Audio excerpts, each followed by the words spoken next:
नमस्कार, आदाब, सत श्री अकाल, जय भीम, जोहार। मेरा नाम है नवीन कुमार। अब डंके की चोट पर कहा जाने लगा है कि मोदी का उद्घाटन चाइना का माल है, लेकिन चाइना के माल की भी 1 साल की गारंटी तो होती ही है, लेकिन मोदी के उद्घाटन किए हुए सामान की 1 दिन की भी गारंटी नहीं है। मतलब मोदी का जो राष्ट्र निर्माण चल रहा है उसकी स्थिति चाइनीज आइटम से भी गई गुजरी है। लेकिन इस बार साहब बहुत बुरे वाले लफड़े में फंस गए हैं, क्योंकि ये गड़बड़ झाला शिवाजी महाराज की प्रतिमा के साथ किया गया है। जी हां, संसद की छत लीक होने, पुल गिरने, हवाई अड्डों के गिरने और सड़कों के धंसने के रामराज में एक नया कांड हो गया है। शिवाजी की जिस मूर्ति का अनावरण प्रधानमंत्री नरेंद्र मोदी ने 8 महीने पहले किया था, वो भरभरा कर गिर पड़ा। महाराष्ट्र की राजनीति में इसको लेकर हंगामा मच गया है, क्योंकि शिवाजी को लेकर महाराष्ट्र के लोग बेहद संवेदनशील हैं और अब आरोप लग रहे हैं कि डबल इंजन की सरकार में छत्रपति शिवाजी महाराज की मूर्ति बनाने में भी घोटाला हो गया। और यह मूर्ति भी कोई मामूली मूर्ति नहीं थी, विशाल मूर्ति थी, 35 फुट ऊंची। सिंधुदुर्ग जिले के राजकोट किले में लगी इस प्रतिमा का अनावरण खुद प्रधानमंत्री नरेंद्र मोदी ने किया था रिमोट से, वो भी नौसेना दिवस के दिन। मोदी जी ने इस मौके पर राजा के किले में लोकतंत्र के रंगारंग कार्यक्रम का मजा भी लिया था। देख लीजिए, 4 दिसंबर 2023 का नरेंद्र मोदी का ट्वीट। शाम 7:47 पर उन्होंने ट्वीट किया था, आज शाम को राजकोट किले में छत्रपति शिवाजी की विशाल मूर्ति का अनावरण किया। 17 लाख लोगों ने इस ट्वीट को देखा था, लेकिन 6 महीने गुजरते गुजरते वो विशाल मूर्ति मिट्टी में मिल चुकी है। किले में जहां तहां शिवाजी की इस मूर्ति के टुकड़े बिखर गए। इतनी ऊंची प्रतिमा के ढहने से मुंबई से दिल्ली तक हड़कंप मच गया। मोदी की ऐसी फजीहत शुरू हुई कि पूछिए मत। एनसीपी एसपी की नेता सुप्रिया सुले ने ट्विटर पर लिखा कि जब देश के प्रधानमंत्री किसी स्मारक या संरचना का उद्घाटन करते हैं तो लोगों को यकीन होता है कि उनका काम हाई क्वालिटी का होगा। लेकिन सिंधुदुर्ग के मालवण में राजकोट किले में स्थापित छत्रपति शिवाजी महाराज की मूर्ति 1 साल के भीतर ही गिर गई। यह छत्रपति शिवाजी का अपमान है। खास तौर से इस स्मारक का उद्घाटन प्रधानमंत्री द्वारा किया गया था। यह साफ है कि इस मूर्ति का काम घटिया क्वालिटी का था। मूर्ति 1 साल पूरा करने से पहले ही ढह गई। इस लिहाज से यह लोगों के साथ खुला धोखा है। उन्हें बताना चाहिए कि इस प्रतिमा का काम घटिया गुणवत्ता का क्यों था। इसकी गहन जांच की जरूरत है। उद्धव ठाकरे की पार्टी शिवसेना यूबीटी ने भी कहा कि डबल इंजन वालों ने शिवाजी महाराज की मूर्ति बनाने में भी घपला कर दिया। यह कहने की जरूरत नहीं है कि इसके निर्माण में घटिया क्वालिटी की चीजें इस्तेमाल की गईं।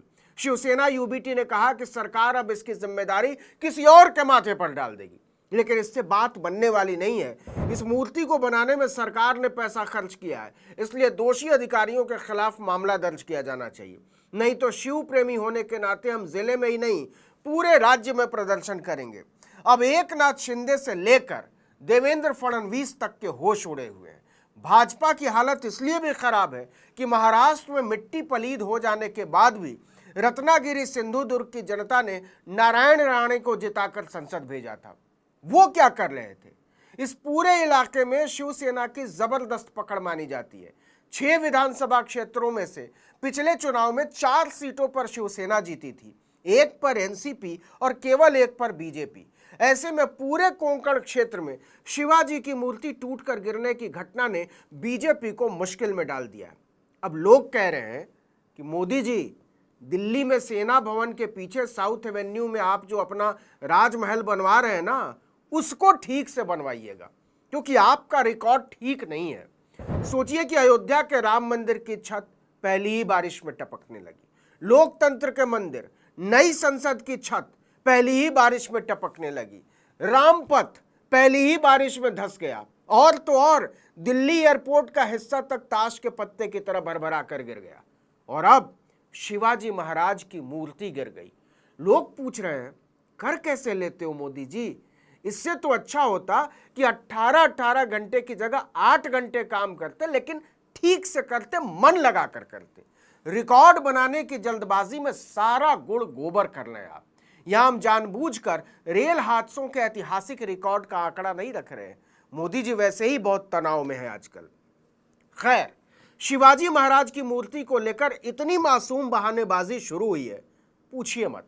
बताएं, हंसिएगा मत। एक अफसर ने कहा कि मूर्ति गिरने के सही कारणों का पता लगाया जा रहा है, विशेषज्ञ प्रतिमा के ढहने के वास्तविक कारणों का पता लगाएंगे। लेकिन यह भी सच है कि बीते 2-3 दिनों में भारी बारिश हुई है कोंकण में और तेज हवाएं चली हैं।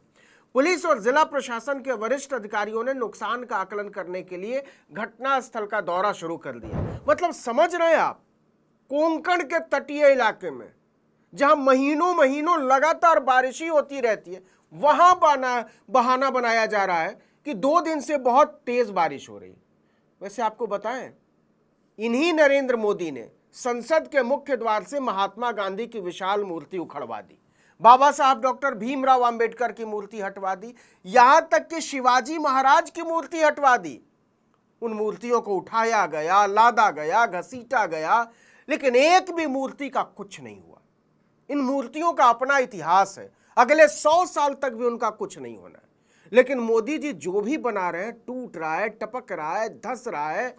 बताइए, चढ़ते हुए चुनाव में महाराष्ट्र में शिवाजी महाराज की मूर्ति का टूटकर बिखर जाना मोदी और भाजपा के लिए मुसीबत बन गया। अब भाजपा, मोदी, शिंदे चाहे जितने बहाने बना लें, लेकिन कहा यही जाएगा कि मोदी ने जो बनाया वो 8 महीने में बिखर गया। ऐसे आदमी के न काम का भरोसा और न ही बात का। एक बात और, उद्धव ठाकरे पहले से ही अमित शाह को अहमद शाह अब्दाली कहते हैं। अब शिवाजी की मूर्ति के खंडित होने के बाद वो इसे और जोर शोर से बोलेंगे। शिवाजी महाराज महाराष्ट्र के एक ऐसे नायक हैं जिनकी मूर्ति की ऊंचाई कम रखने तक पर हंगामा होता रहा है। देवेंद्र फडणवीस जब मुख्यमंत्री थे तब एक खबर आई थी कि मुंबई में मरीन ड्राइव के समुद्री किनारे से 2.5 किलोमीटर अंदर 3,600 करोड़ रुपए की लागत से बनने वाले स्मारक में शिवाजी की मूर्ति की ऊंचाई पहले 83.2 मीटर रखी गई थी, बाद में उसको घटाकर 75.7 मीटर कर दिया गया। इस पर इतना हंगामा मचा था कि खुद मुख्यमंत्री को सफाई देनी पड़ी थी कि ऐसा नहीं होगा, और यहां तो पूरी मूर्ति भरभरा कर गिर गई। इस मूर्ति के गिरने से महाराष्ट्र में मोदी की मूर्ति पर क्या असर पड़ेगा, इस पर सबकी नजर है, हमारी भी। इस वीडियो में इतना ही, लेकिन अगर आपने आर्टिकल 19 इंडिया को अब तक सब्सक्राइब नहीं किया तो फौरन कर लीजिए, बेल आइकॉन दबाइए, घंटी जैसी आकृति लाइक कीजिए और कमेंट करके बताइए हमारा वीडियो आपको कैसा लगा। हमारा ट्विटर हैंडल है article19_India और मेरा ट्विटर हैंडल है नवीन जर्नलिस्ट। नमस्कार।